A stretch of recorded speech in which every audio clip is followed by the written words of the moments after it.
여러분 안녕하십니까, 김영삼입니다. 오늘은 참 교회 와서 그 주제로 삼기가 참 이거를 해야 되나 말아야 되나 고민을 하다가 정동수 목사님께서 이거는 꼭 해도 된다고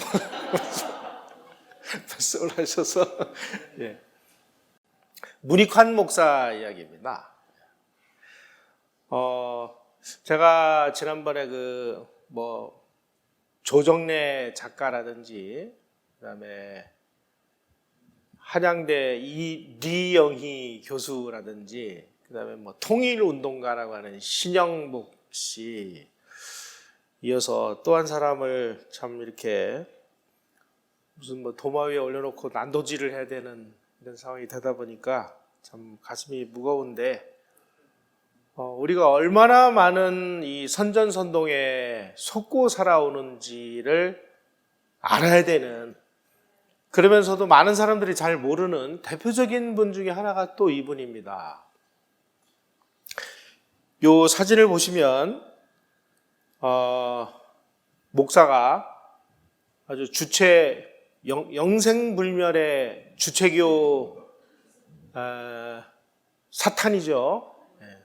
끌어안고 아주 기뻐하고 있습니다. 문익환 목사는 1976년 이전까지는 그냥 한국 신학대학에서 교수를 하셨고, 그리고 이 성서를 번역하는 구약 연구의 대가로도 알려진 분이고요. 통일의 아버지, 통일의 불꽃, 이분의 쏟아지는 찬사가 또 신영복 씨 못지않습니다. 이 좌파 언론들은 이 문익환 목사에 대해서 뭐라고 얘기하느냐? 한국 현대사에 있어서 문익환은 마치 바위 위에 새겨진 글씨처럼 지울 수 없는 분명한 이름이다. 문명의 대전환을 꿈꾸었던 몽상가다. 이거 무슨 말인지 모르겠어요. 무슨 문명을 어떻게 대전환을 꿈꾸었는지 도무지 모르겠어요. 그런데 이런 식으로 막 칭송을 해요. 한국 민주화운동, 통일운동의 최전선에 서 있었던 인물이다. 열광을 하고 그런데 그 이후에 77세에 사망할 때까지 생애의 마지막 17년은 17년 중에 11년 반을 감옥에서 살아야 될 정도로 이상한 일을 많이 벌였습니다. 이분의 이력을 보면 참 재밌습니다. 만주 용정에서 태어나가지고 이분의 그 광명중학교의 동문이 누구냐? 그 유명한 시인 윤동주 시인 잘 아시죠? 별 해는 밤 이런. 그 다음에 국무총리를 하셨던 정일권 국무총리하고 광명중학교 동문 관계예요. 더 재밌는 거는 정일권 국무총리하고는 같은 날 돌아가셔가지고 더 좀 언론에 보도가 되고 그랬습니다. 1938년 도쿄 일본 신학교에 유학을 했습니다. 지난 시간에 말씀드린 조정래 씨의 판결에 의하면 이 사람 일본 유학 갔다 왔으니까 친일파 토착 왜구입니다.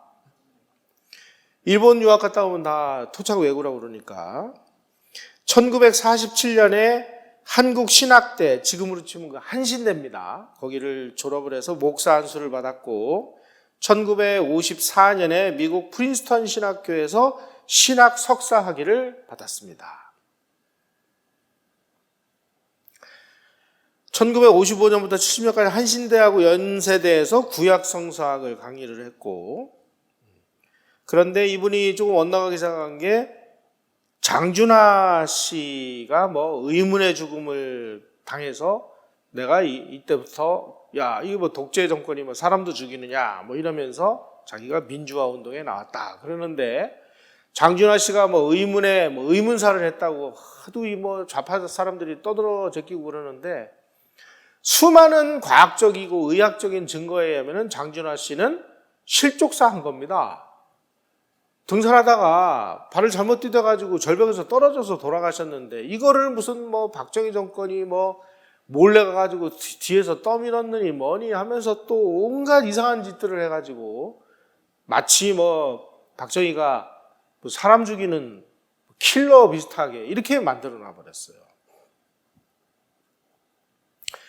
1989년에 아주 이해의 방북 러시가 일어났습니다. 이 방북이 아니죠. 미립국이죠. 미립국. 제일 먼저 소설가 황석영 씨가 미립북을 했습니다. 그 다음 달에 문익환 목사가 미립북을 했어요. 그리고 뭐 통일의 꽃이라고 하는 임수경이가 미립북을 해서 김일성을 만났습니다. 바로 1989년이 어떤 해냐? 그 전해가 1988년 서울 올림픽이 열린 해죠.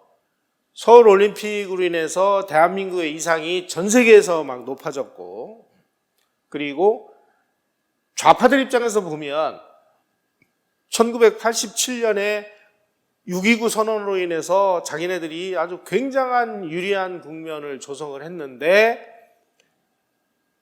대통령 선거에서 김영삼과 김대중이 단일화를 하지를 못해서 노태우에게 정권을 그냥 헌납을 했다. 그러니까 이건 우리가 이때서부터 통일운동을 해야 된다 하면서 북한하고 연계를 해가지고 이때서부터 우리의 이 반공전선이 완전히 무너져 버렸습니다.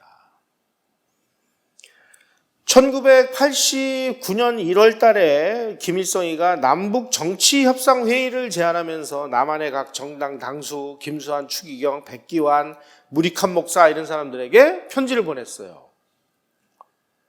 이건 마치 대한민국 건국을 앞두고 김규식이가 북한으로 올라가서 남북 협상한 거랑 거의 똑같은 상황이 벌어진 것입니다.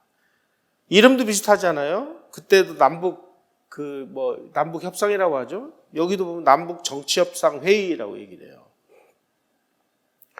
이렇게 김일성이가 초청을 하니까 제일 먼저 버선발로 뛰어간 것이 황석영이라는 소설가였습니다. 이어서 문익환, 임수경 이런 사람들이 갔죠. 좌익들은 뭐라고 얘기하느냐? 민간 차원의 통일운동에 불씨를 당겼대요. 아니 민간 차원에서 무슨 통일을 해요? 민간이 무슨 대한민국을 무슨 대표를 합니까? 뭘 합니까? 이미 1989년 초에 문익환 목사는 여러 사람에게 자기가 시를 써서 나 평양 갈 거라고 이미 공개를 했습니다. 뭐라고 시를 썼냐? 이게 잠꼬대 아닌 잠꼬대라는 시인데, 난 올해 안으로 평양으로 갈 거야. 난 걸어서라도 갈 테니까. 임진강을 헤엄쳐서라도 갈 테니까. 그러다가 총에 맞아 죽는 날이면 그야 하는 수 없지. 구름처럼 바람처럼 넋으로 가는 것이. 아마도 서로 부둥켜 안고 평양 거리를 뒹굴겠지. 44년이나 억울하게도 서로 눈을 흘기며 부끄럽게도 서로 찔러 죽이면서 괴뢰니 죽으니 하며 원수가 되어 대립하던 사상이니 이념이니 제도니 하던 신주던지들을 부숴버리면서 말이야. 여러분, 여기서 이 시에서 중요하게 우리가 봐야 될 부분들은 뭐냐? 사상이니 이념이니 제도니 하는 것들은 다 부숴버리고 이런 거 묻지도 따지지도 말고 통일하자. 묻지도 따지도 우선 통일부터 한 다음에 그 다음에 어떤 체제를 선택할 것인가는 그때 사람들이 가서 결정하도록 만들자. 여러분, 이게 좌우합작이에요. 좌우합작을 하면 제일 먼저 그 좌우합작을 한 다음에 좌익들이 수단 방법을 가리지 않고 우파 사람들을 하나씩 둘씩 다 제거를 합니다. 제일 먼저 부패 혐의로 제거를 해요. 논문 표절 혐의로 제거를 해요. 누구에게 뇌물을 받았느니 뭐를 했느니 제거를 하고, 여자 문제로 제거하고, 뭘로 제거하고, 다 제거하다 보면 그래도 털어서 먼지 안 나는 사람들은 의문사, 교통사고를 가장해서 죽여버리고, 그래서 우파 사람들은 하나씩 다 제거를 해요. 남은 건 뭐야? 좌익과 공산당들만 남죠. 그 다음에 슬그머니 공산당 간판 붙이면 그게 바로 공산화예요. 2차 세계대전 이후에 동유럽이 공산화되는 과정이 지금 드린 말씀 그대로 다 그렇게 공산화됐습니다. 이게 좌우합작이에요. 그래서 사상이니 이념이니 제도니 이런 거 따지지 말고 통일하자는 놈들은 다 이것들은 한마디로 얘기하면 공산주의자들이에요. 그런데 바로 이 시가 통일을 염원한 시라면서 지금 저 수유리에 그 북한산 올라가는 쪽으로 가다 보면 한신대가 있는데 거기 캠퍼스 안에 시비를 만들어 놨어요. 뭘 어쩌자는 거예요, 이거. 이런 거 보면 참 눈앞이 캄캄합니다. 1990년 8월 15일 날 북한에서 조국 통일상을 수여를 받았고 2002년이면 어떤 정부 때인가요? 노무현 정부 때인가요? 2002년 사회통일운동에 대한 업적이 인정되어서 국민훈장 모란장을 받았어요. 자, 이분이 진짜 국민훈장을 받을 만한 일을 했는지 안 했는지를 지금부터 한번 들여다보도록 하겠습니다.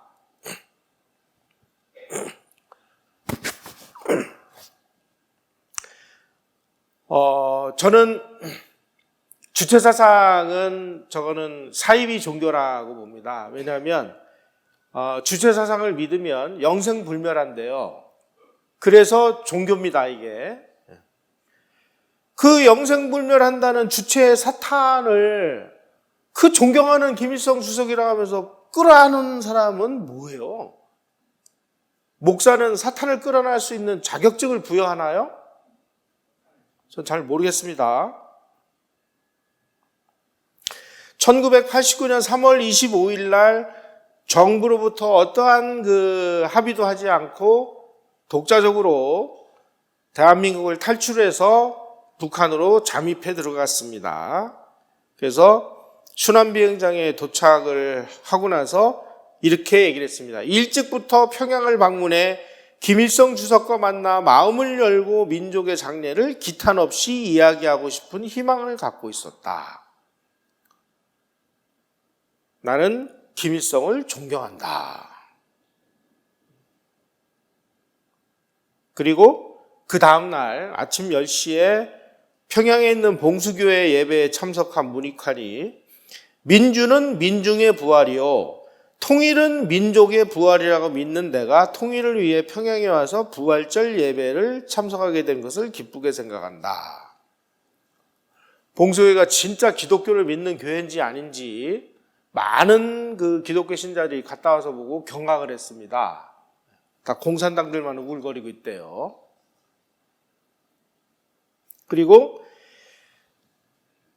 북한의 조국평화통일위원회에 초청을 받아가지고 정부 허가 없이 방문을 한 문익환 목사가 김일성과 2차례 회담을 하고 조평통위원장 허담과 회담을 한 다음에 4월 2일 날 기자회견을 열어가지고 연방제 통일에 찬성을 하는 자주적 평화통일과 관련된 원칙적 문제 9개항이라는 성명을 발표했습니다. 여기에 세 번째가 연방제 방식의 통일이고요. 네 번째가 팀 스피릿 훈련을 반대한다는 겁니다. 그럼 이 사람 뭐예요, 이거? 연방제 통일을 하면 어쩌겠다는 거야? 전 정말 모르겠어요. 이런 사람이 왜 통일에 꼬시고 왜 국민훈장을 받아야 되죠? 연방제를 주장하면은 우리가 국민훈장을 받나요? 우리 다 연방제 통일합시다. 연방제 합시다. 우리 외치자고요. 그러면 다 국민훈장 받잖아요. 반대하면 다 적폐 세력이고. 지금 이렇게 돼버렸어요. 들어와서 귀환 즉시 국가보안법상 반국가단체 잠입죄로 구속돼가지고 옥고를 치렀고, 그리고 문익환을 북한으로 보낸 데 앞장섰던 시인 고은, 그 다음에 이재호가 그때 아주 유명한 그 좌익이었죠. 이런 사람들이 구속이 됐습니다. 이재호가 옛날에 그런 사람이었는 거 모르셨나요? 예, 뭐 많습니다. 그런 사람이. 자, 무리칸 씨가 북한에 가가지고 김일성과 합의한 내용 중에 자주평화 민족대단결의 3원칙에 기초한 통일 문제를 해결한다. 자주평화 민족대단결, 이거는 빠지지 않고 등장하는 북한의 이 통일 그 공작인데, 우리가 얘기하는 자주는 뭐고 평화는 뭐고 민족대단결은 뭐냐?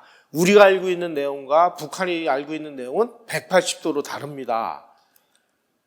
북한이 얘기하는 자주통일이라는 건 뭐냐?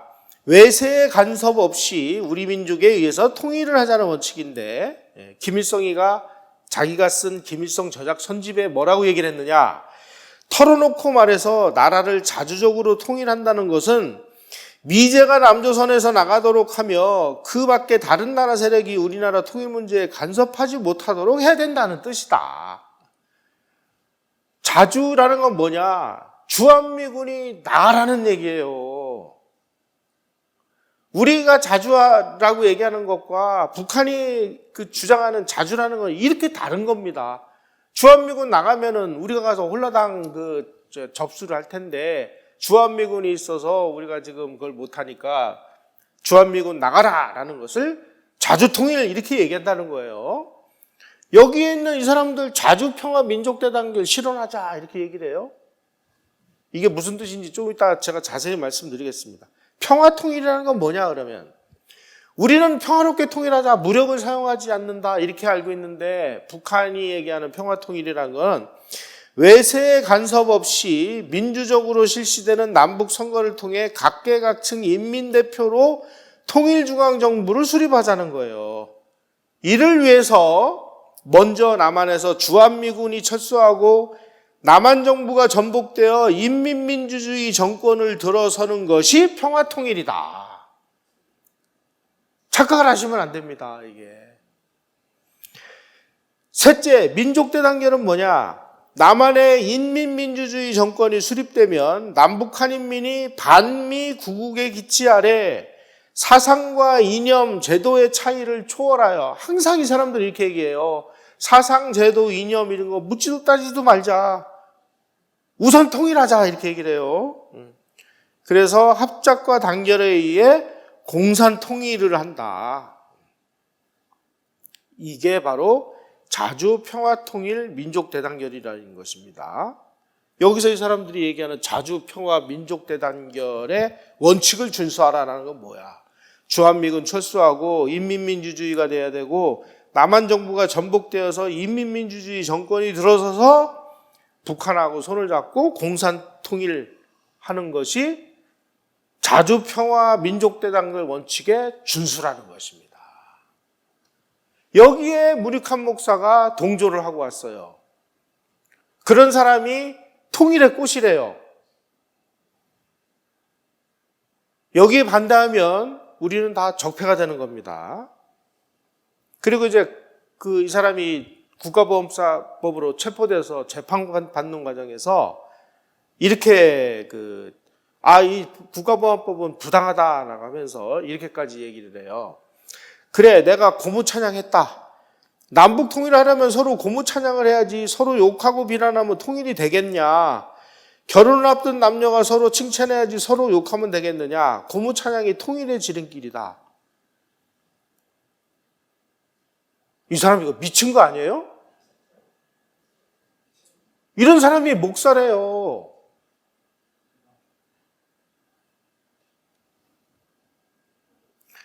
무리칸의 어머니 김신묵 여사가 재판정에서 이코나 예수님이 십자가를 메고 골고다를 향해 가는 심정으로 재판을 받아라. 문 목사가 김일성을 안아줬다고 뭐라 하는데, 여보시오, 문 목사 아니면 김일성 안아줄 사람이 없어요. 김일성이 누구예요? 주체의 사탄이죠. 이게 뭐 하는 사람들이야 이거?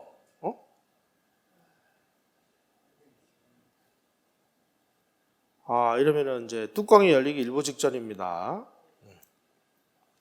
이 사람을 주목을 하십시오. 이 사람이 누구냐? 부여에 그 난파됐다가 체포된 그 간첩 김동식입니다. 이 김동식 씨는 제가 이번 정부 출범하기 전에 책을 내느라고 제가 오래 이 사람하고 만나가지고, 이 사람이 이제 자기가 간첩이 됐을 때 남한을 어떻게 공작을 했는지를 상세히 밝히는 책인데, 정부가 뒤집어지는 바람에 이 책 내면 우리 다 잡혀간다고 그래가지고 이 사람이 그 책을 못 내서 지금 사장되어 있는 원고가 있어요. 김동식 씨가 하는 말이, 북한에 있을 때 이선실이라는 아주 거물 간첩이 있었습니다. 민중당을 공작을 했던 거물 간첩인데, 이 이선실이가 그 남한 공작을 마치고 북한에 가서 영웅이 됐어요. 근데 그 같은 급의 사람이에요. 이 김동식이가. 이 김동식도 거물 간첩이거든요. 근데 이선실이가 하는 말이, 문익환 방북하는 거 내가 다 공작을 했어. 우리 수령님이 공작하라고 그래서 가서 수령님 얘기 전하고 그랬더니 버선발로 뛰어가더라. 이렇게 얘기를 하더라는 겁니다. 제가 언젠가 문익환 목사가 어딘가에 발표한 글을 본 적이 있는데, 문익환 목사가 자다가 꿈을 꾸었는데 평양에 다녀오라는 계시를 받아 자신의 판단으로 방북했다는 내용이었다. 그런데 나는 그 계시를 준 것이 이선실이 아니었나 생각한다. 왜냐하면 문익환 목사를 방북시킨 것은 바로 이선실이라고 이선실 자신에게 직접 들었으니까 라고 이 사람이 발표를 했어요. 이선실로부터 들은 바에 의하면 1989년 문익환 목사 평양 갈 때 뒤에서 영향을 행사한 사람이 이선실 자기였다. 1989년 1월 1일 김일성이 신년사에서 남한에 있는 민주화 인사, 이 사람들은 이 문익환이나 이런 사람들을 민주화 인사라고 얘기를 하는데, 민주화 인사인 김대중, 김영삼, 문익환, 백기환 씨를 초청하겠다. 그러니 이선실 당신이 가서 방북하도록 공작하시오 라고 해서 내가 가서 공작했다. 꿈에서 계시를 받은 게 아니라. 그 사람은 뭐예요 이거. 참. 더 웃기는 거는요, 이 한국사 교과서입니다. 불법 방북한 문익환 목사, 그 다음에 임수경, 소설가 황석영 씨는 오면 국가보안법 위반으로 다 처벌받았습니다. 국가보안법이라는 법률을 위반했기 때문에 처벌받은 거예요. 그런데 2011년에 발간된 미래행 컬처 그룹의 고등학교 한국사 교과서에는 뭐라고 써 있느냐? 학생들에게 뭐라고 가르쳤느냐? 6월 민주항쟁으로 통일운동이 활발해져 문익환 목사와 대학생 임수경 등이 북한을 방문하였지만 노태우 정부는 국가보안법을 적용하여 탄압했다라고 기술을 하고 있습니다.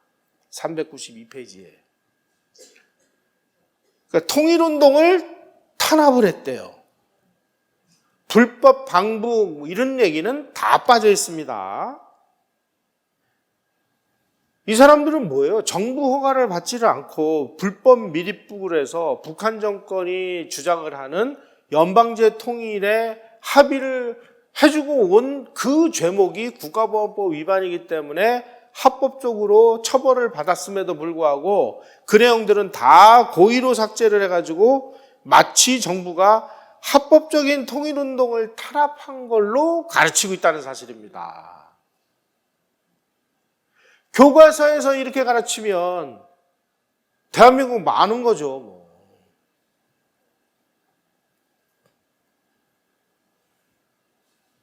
참 미안한 얘기지만 문익환 목사는 NL 주사파의 아주 충실한 대변자였습니다.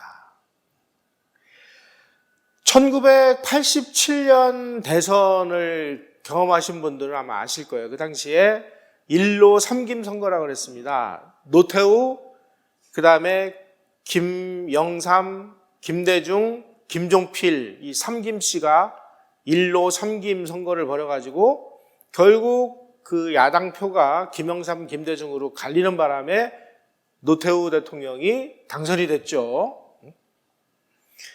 그 당시에 남한 학생운동권은 DJ로 단일화를 해야 된다라고 주장을 했습니다. 그 이유는 뭐냐?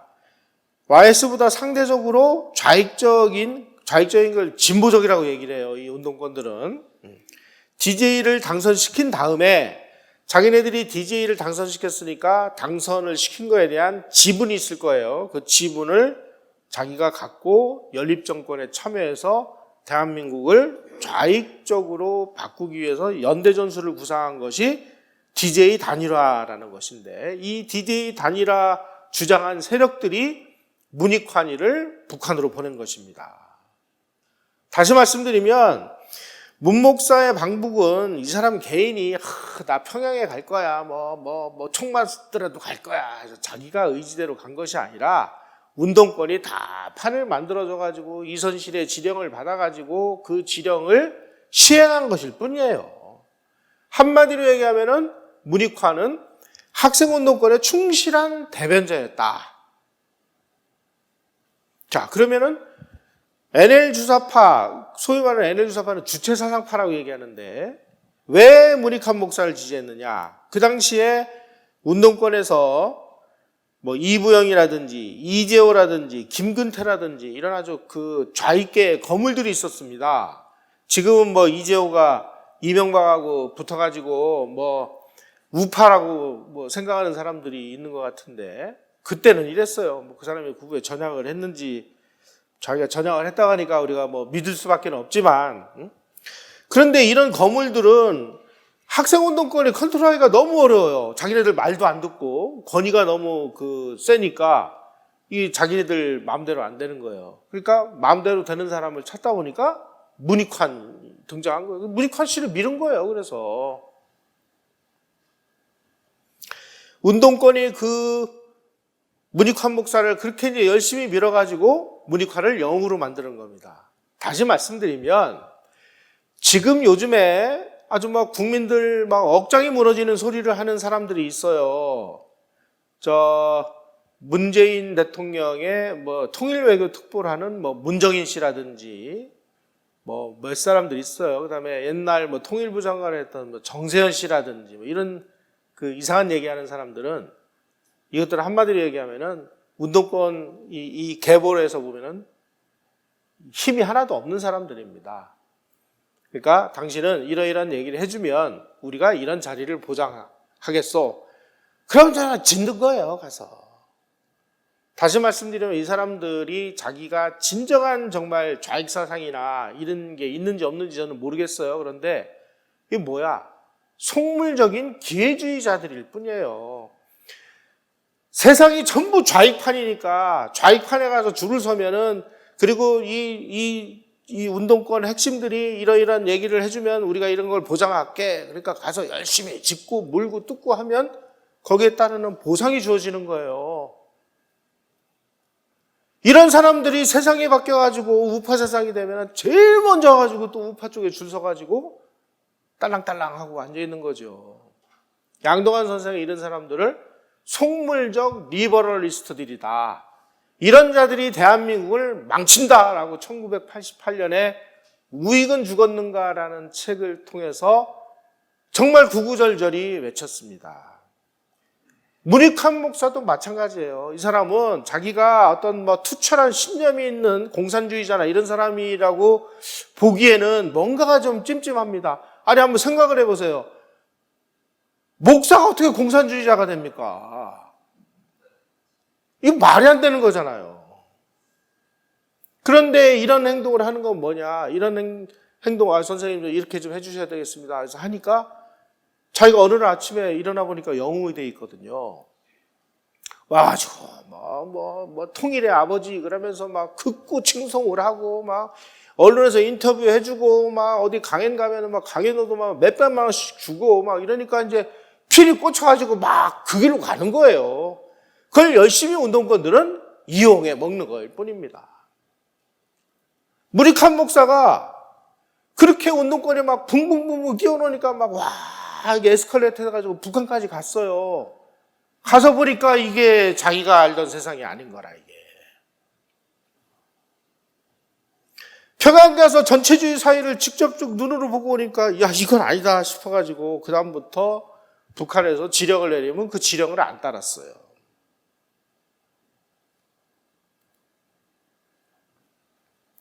문익환 목사가 만들려고 했던 게 범민족, 조국통일 범민족연합이라는 건데, 이게 이제 범민련이라고 합니다.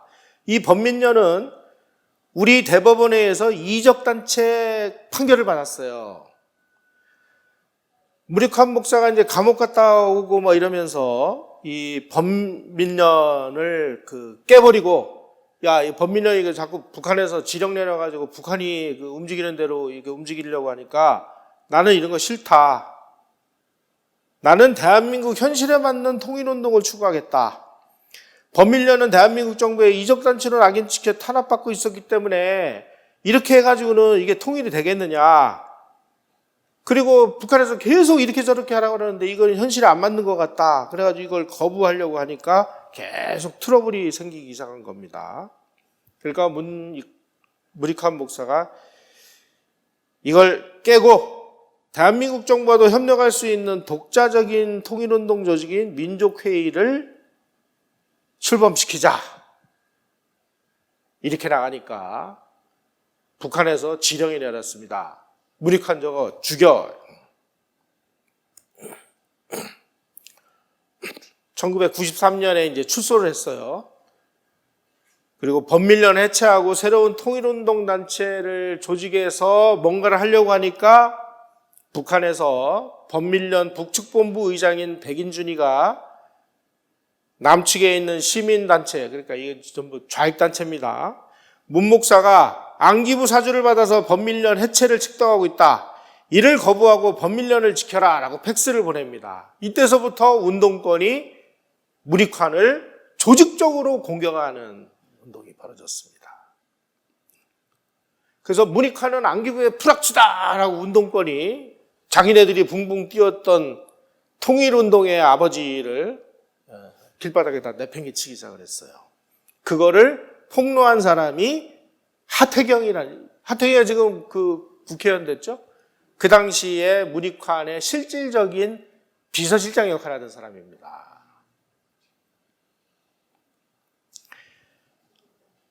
하태경이가 다 폭로했어요. 야, 그 당시 이런 일이 있어가지고 문익환이가 평양 갔다 와서 보니까 야, 이건 아니다. 아니, 그걸 꼭 평양에 갔다 와봐야만 합니까, 여러분? 안 가도 다 아시잖아요.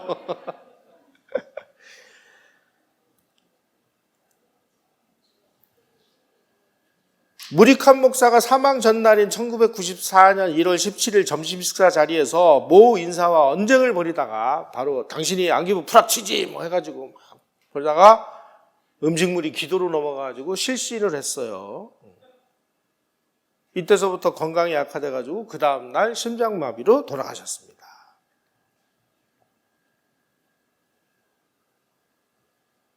그럼 문익환 목사는 뭐 한 거예요? 그러니까 북한 공작에 열심히 놀아난 그야말로 네. 그런데 김대중 씨가 대통령에 퇴임한 이후인 2009년 4월 2일 날 문익환 목사 방북 20주년 기념사에서 김대중 씨가 뭐라고 얘기했느냐? 문익환 목사의 민족사랑과 불타는 통일정신이 방북 결단을 내리게 했다고 생각한다. 문 목사님은 이 나라 민주주의의 가장 강력한 전사였다. 웃기는 소리죠.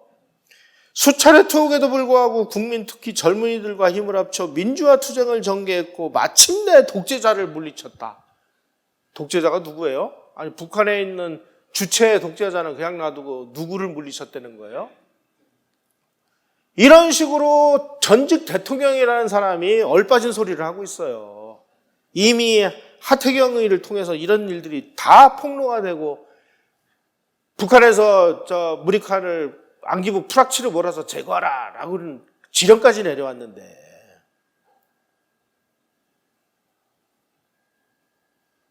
자, 그때 황석영보다 한 달 먼저 미립북을 한 황석영은 그 후에 어떻게 됐느냐? 요게 황석영입니다. 문익환 씨가 이제 평양에 오니까 김일성, 좀 정경무, 문익환, 황석영, 유원호 이런 사람들이 이제 그 단체 사진을 찍은 건데 1989년부터 91년까지 황석영은 5차례 미립북을 했습니다. 그리고 7차례 김일성을 만났어요. 그리고 북한으로부터 공작 자금 25만 달러를 받았습니다. 황석영이. 93년 귀국을 하고 나서 수감이 됐는데 98년에 대통령 특사로 풀려나가지고 노무현 정권 들어가지고 국가보안법 폐지 국민연대 대표 중 한 명으로 송두율 석방운동을 벌여요. 송두율이 누구예요? 북한 간첩이죠. 이러한 황석영이를 이명박 대통령이 해외 방문을 할 때 데리고 다녀요. 이명박 씨도 참 얼빠진 사람이죠. 황석영은 북한 체류 당시 김일성으로부터 재간동이라는 격찬을 받고 언감자국수를 김일성하고 같이 먹는 것이 가장 큰 예우를 받는 거라고 합니다. 언감자국수라는 건 뭐냐? 김일성이가 빨치산 활동을 할 당시에 땅에 묻어둔 감자가 얼잖아요. 그 언 거를 꺼내가지고 그걸로 국수를 해 먹었는데 그렇게 맛있었대요. 그래가지고 아주 귀빈이 오면은 이 언감자국수를 해서 같이 먹는데요. 그래서 북한에서는 김일성이하고 언감자국수를 같이 먹었다 그러면은 최고의 인물로 추앙을 받는 겁니다. 한마디로 얘기하면은 김일성의 영성체 의식이다 이렇게 얘기를 해요. 그 영성체 의식을 같이 한 사람이 황석영이었는데 황석영이가 북한에 방북하고 와서 한 일이 뭐냐? 간첩 송두율 석방운동을 벌였다.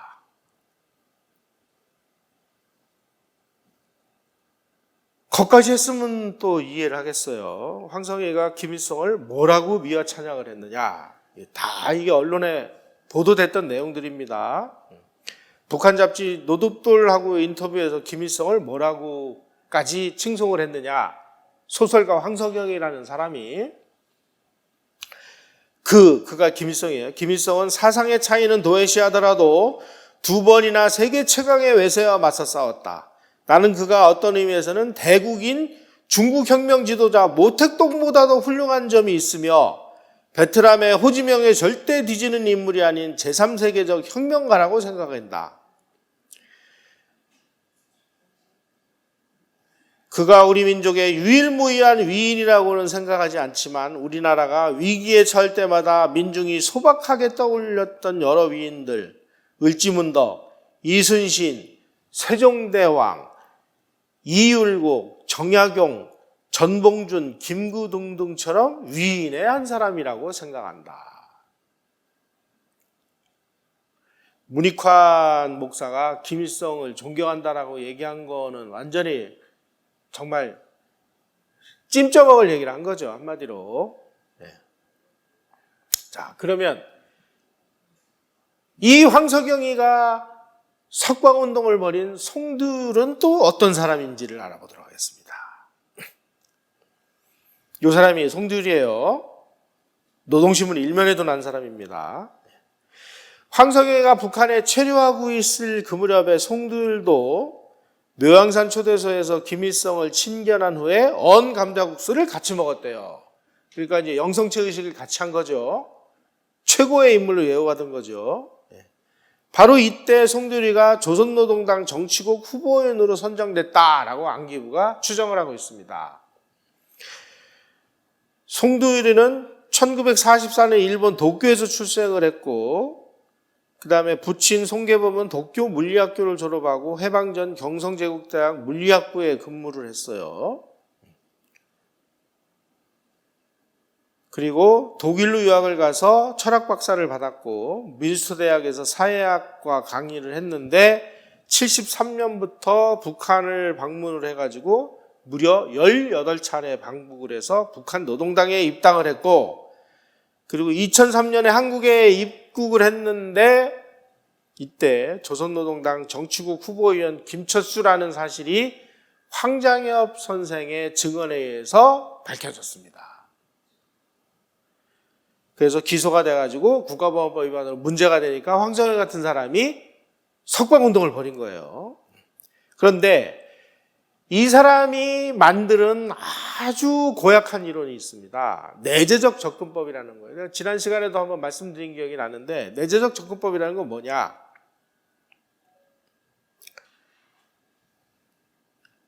북한이 주장을 하는, 북한이 발표하는, 북한의 신뢰성이 있는 기관인 노동당이나 평양방송이나 노동신문이나 북한 정부가 발표하는 그런 발표문이나 저작이나 통계나 이런 게 북한을 바라보는 가장 중요한 길이기 때문에 북한의 그 정식 발표를 통해서 북한을 들여다봐야만 진정한 북한이 보인다라고 얘기하는 이론이 내재적 접근법이라는 것입니다. 자, 그러면 아니 북한이 얘기하는 게 옳으니까 북한 말을 믿어야 돼. 이러면은 북한에서 노동방송이나 노동당에서 김일성 주석은 위대하신 민족의 태양이시고 그러면 다 믿어야 되는 거예요. 이거를. 그게 내재적 접근법이에요. 그러니까 이 김일성, 김정일이가 3대 수령 독재, 세습체제, 인권유린 이런 거를 다 변명할 수 있는 변명거리를 만들어준 거예요. 이 독일 박사라는 인간이.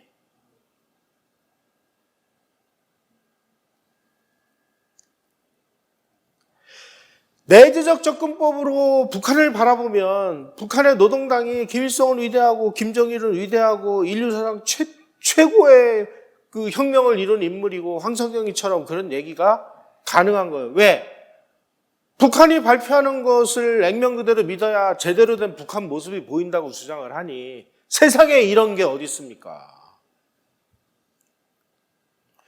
한반도뿐만 아니라 인류 역사상 위대한 인물이고 주체사상을 바탕으로 한민족이 살아갈 길을 비춰준 그야말로 백두광명이다. 그래서 나온 게 소위 말하는 백두 혈통이라는 거 아니에요? 이런 걸 만들어가지고 우리 사회에 퍼뜨린 게 송두리고 그 송두리의 이론을 한국에다가 퍼뜨린 인물이 누구냐? 통일부 장관을 했던 이종석이라는 사람입니다. 이 사람.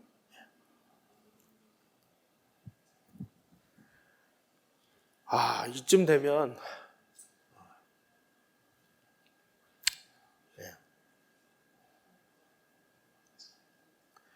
자, 북한에 가가지고 김일성을 만난 임수경 씨가 국회의원을 한 적이 있죠.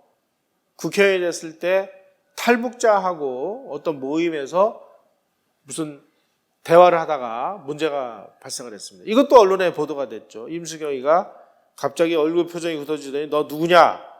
백요셉이라는 거는 그 탈북 청년이에요. 탈북을 해왔어요.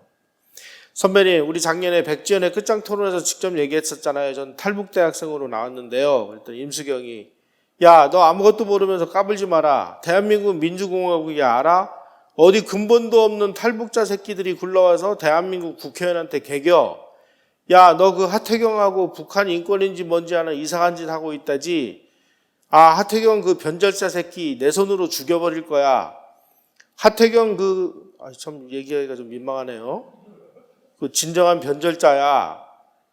그러니까 이 탈북 대학생이 이제 아니 선배님 누가 누구를 변절했습니까?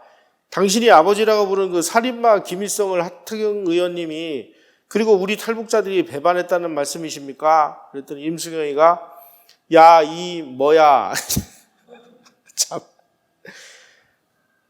대한민국 왔으면 입 닥치고 조용히 살아. 이 변절자 새끼들아, 너 몸조심해. 알았어. 이게 국회의원이 탈북 청년한테 할 얘기입니까?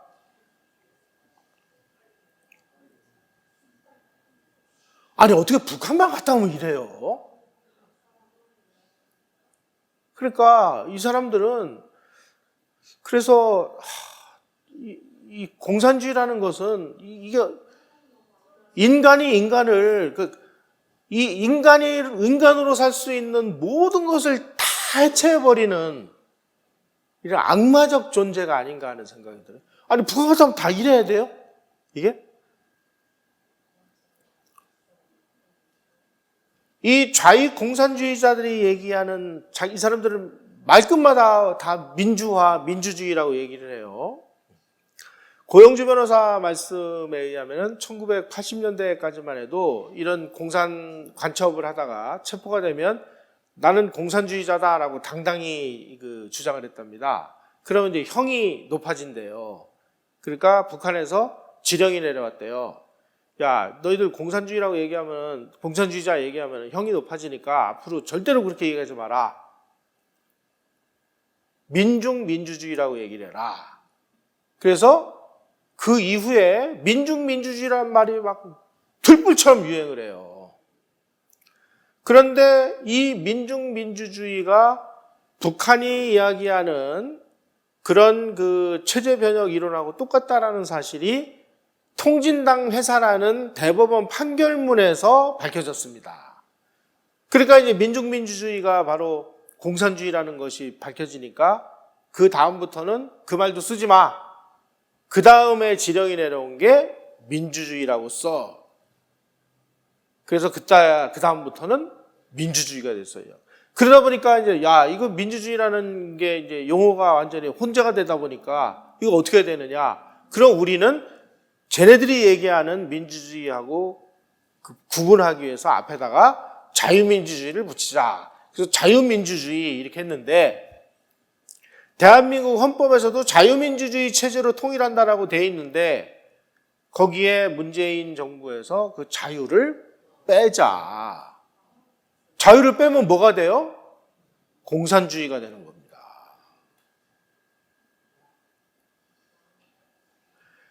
문재인 정부가 헌법에서 자유민주주의에서 자유를 뺀다는 의미가 뭔지를 알면 진짜 이거 소름 끼치는 일이에요. 근데 우리 국민들은 뭐가 뭔지도 몰라요. 자유공산주의 말하는 민주화란 뭐냐? 자본가 계급의 지배로부터 민중이 주인이 되는 세상을 만드는 것이 민주화다. 다른 사람이 가지고 있는 권력을 뺏으려면은 폭력혁명이 수반되어야 되는데 공산주의자 입장에서 볼 때 우리가 이 세상을 민주화하기 위해서 남이 가지고 있는 저 권력을 우리가 뺏기 위해서 폭력을 쓰는 것은 정당한 거야. 자연스러운 거야. 그래서 폭력은 사회를 발전시키는 성스러운 것으로 추앙을 합니다. 우리가 박근혜 정부가 탄핵당하는 탄핵 국면에 접어들었을 때 나중에 촛불 시위가 뭘로 바뀌었어요? 횃불 시위로 바뀌었죠. 나치들이나 중국 공산화 때 써먹은 수법입니다, 이게. 공산주의자나 좌파들은 폭력 사용을 전혀 부끄러워하지 않습니다.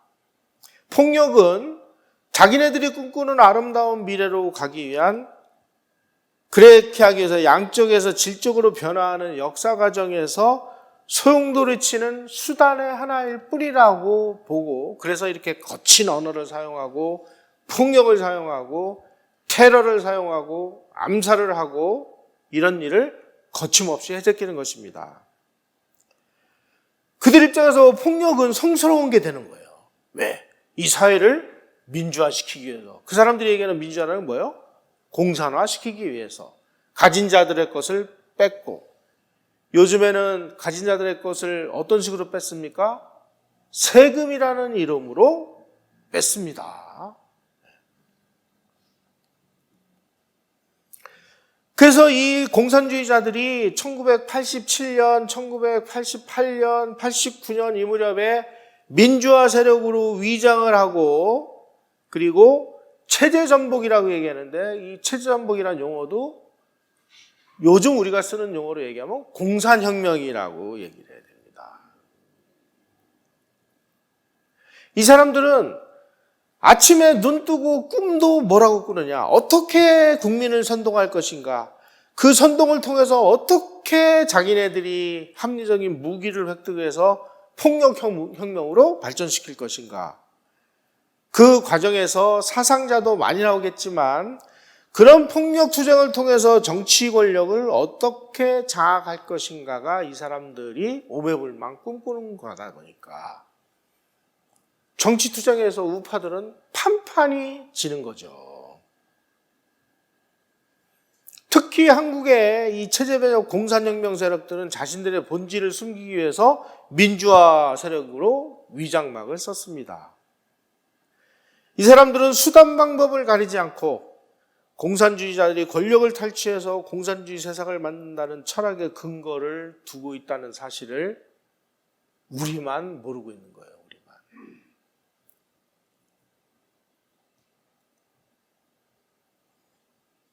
우리가 근대화하는 과정에서 이 개신교 목사들의 역할은 정말로 지대했습니다. 서양에서 온 그런 목사들뿐만 아니라 그분들의 지도를 받은 한국의 이 목사, 전덕기 목사라든지 길선주 목사라든지 이런 사람들, 많은 사람들이 진정한 신앙의 힘으로 이 나라를 바로 세우기 위해서 정말 많은 노력들을 했습니다. 1919년 3.1운동도 결국은 기독교 세력을 바탕으로 일어났습니다. 기독교가 이 땅에 진정한 민주화, 진정한 개화, 진정한 문명화를 위해서 끼친 노력은 아무리 우리가 추앙을 해도 정말 모자람이 없을 정도입니다. 그런데 공산주의는 신을 부정하잖아요. 공산주의는 이 세상은 물질밖에 없다고 주장을 하잖아요. 공산주의 사상은 눈에 보이지 않는 영, 신은 존재하지 않고 만물의 근원은 물질이라고 주장하다 보니까 신은 없고 실제로 노력해서 노동하는 자들, 농사 짓는 사람들만이 실체라고 주장을 하고 이 사람들이 권력을 잡고 프롤레타리아 독재를 실시하는 것은 당연한 인류의 역사 발전 법칙이라고 주장을 해요.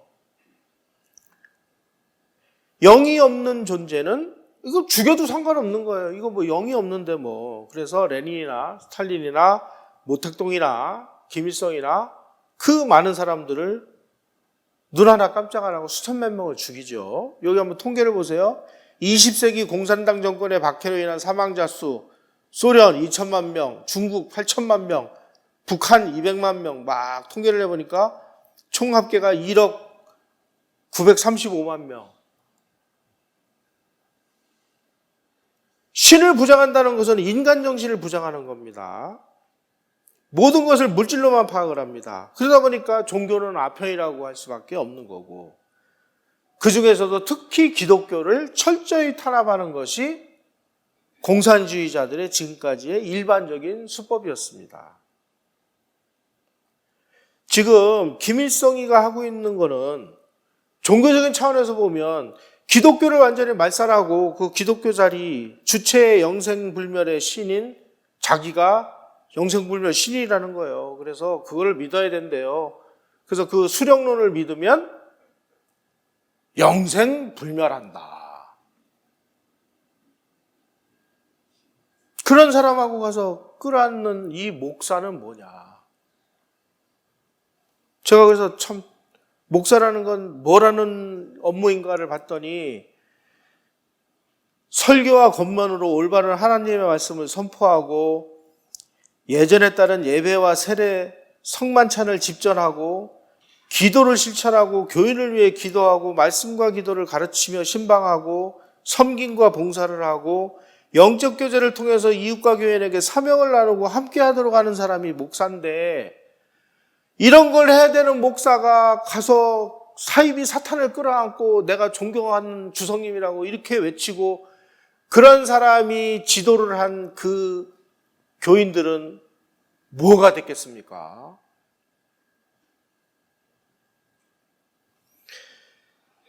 이 사람들이 믿는 거는 신이 아니라 증오의 이념을 믿습니다. 과연 이게 가능하겠느냐?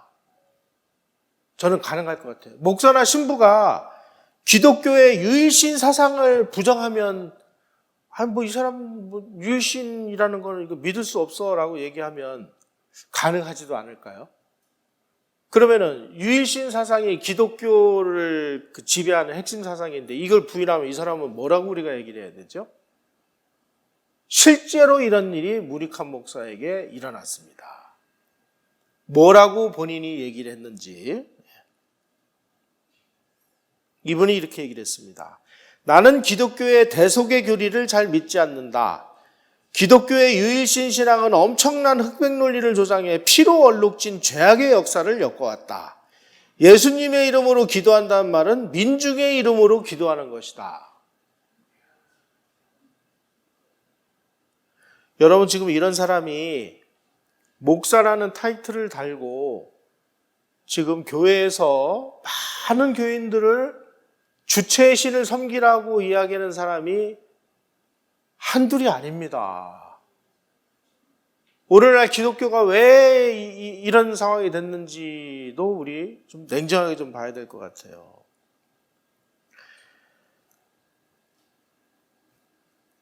유일신 신앙은 엄청난 흑백 논리를 조장했대요. 이거 무슨 얘기예요, 이게?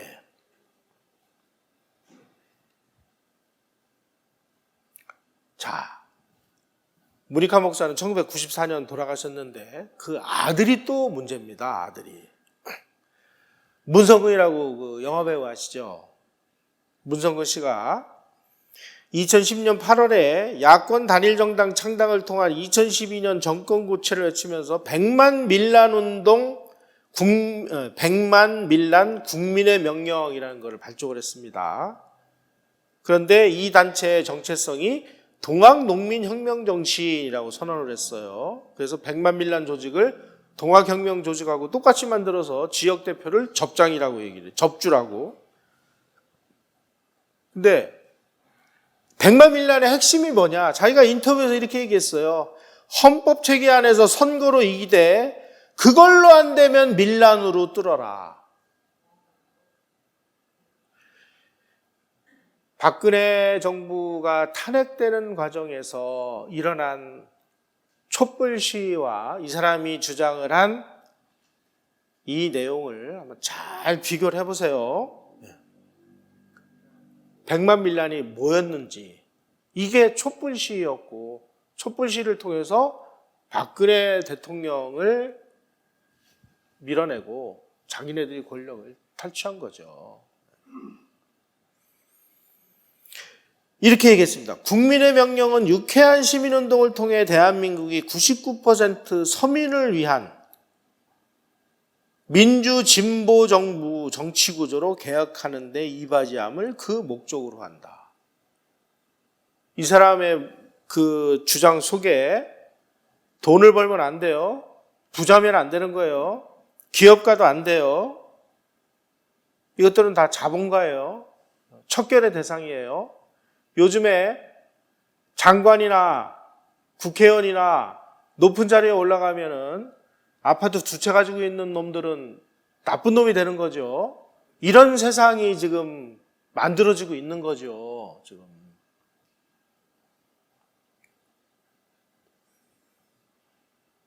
무리칸 목사의 부인도 미립북을 했어요. 1995년 6월 김일성 1주기를 맞아서 평양을 방문한 박용길 부인인데 이분이 또 장로예요. 머리가 막 쥐가 나기 시작하네요. 방북을 해서 소복을 입고 김일성 시체가 안치된 금수산 기념궁전에서 김정일을 만났답니다. 그런데 이분이 2005년에 남북 화해 협력에 기여한 공로로 국민훈장 모란장을 또 받았어요.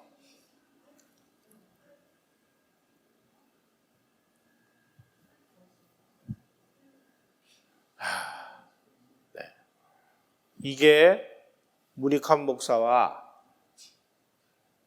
그 부인과 그 아들의 지금까지의 활동 상황입니다. 이런 걸 보면 우리 사회에 어디까지가 좀 심각한 문제가 지금 퍼져나가는지, 결국 기독교에도 안전하지 않은 상황이 됐다라는 것을 아마 아실 수 있을 거예요. 아니, 목사라는 사람이 가가지고 사탄을 끌어안고 존경한다 그러면 그리고 자기가 목사면서 유일신 사상 이건 쓸데없는 거야. 이건 틀린 거야 라고 얘기를 하면 그러면 기독교는 뭐가 되며 그 아들이라는 사람은 선거를 해서 헌법 체계안에서 선거를 통해서 이기되 이게 안 되면 밀란으로 해결을 하라니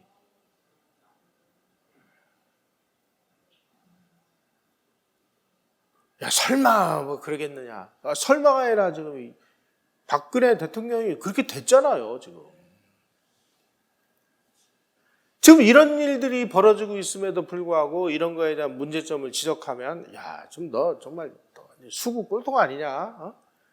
또 어쩌다 이렇게 됐냐? 너 태극기지? 뭐 이런 식의 그 비난을 받는 것이 오늘의 우리의 상황입니다. 우리는 정말 정도를 걸어갈 수밖에 없고 불의를 보고 불의에 대해서 분노를 해야 되고 항의를 해야 되고 그 항의에 힘을 모아서 지난 시간에 말씀드린 대로 정당한 투표를 통해서 합법적인 테두리 안에서 우리가 이 나라를 지킬 수밖에 없어요. 그런데 이 사람들은 합법적으로 안 되면 밀란으로 뒤집어라. 그래서 뒤집었지 않습니까? 그게 촛불 시위라는 것이죠.